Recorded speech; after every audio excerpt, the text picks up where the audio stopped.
या आजीबरोबर ऑनलाईन गेममुळे अतिशय भयंकर घटना घडली। आजकाल बरीचशी लोक झटपट पैसे कमावण्यासाठी ऑनलाईन रमी खेळतात किंवा ऑनलाईन कोणतेही गेम खेळतात। त्यासाठी अनेक वेळा पैशांची गुंतवणूक करतात, परंतु कधी कधी हेच पैशामुळे कर्जबाजारी होतात आणि त्यामधूनच अशा काही भयंकर घटना घडतात। या आजीबरोबर नेमकं काय झालं हे पाहू त्या अगोदर चॅनलवरती नवीन असेल तर सबस्क्राईब आणि फॉलो नक्की करा। 74 वर्षीय आजी या कल्याण भिवंडीमधील रहिवासी।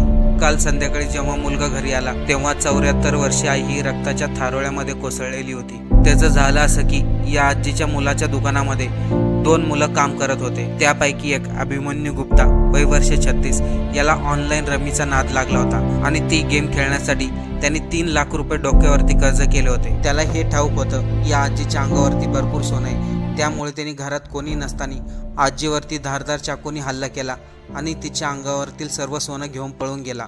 परंतु पोलिसांनी त्याला अवघ्या काही तासातच ताब्यात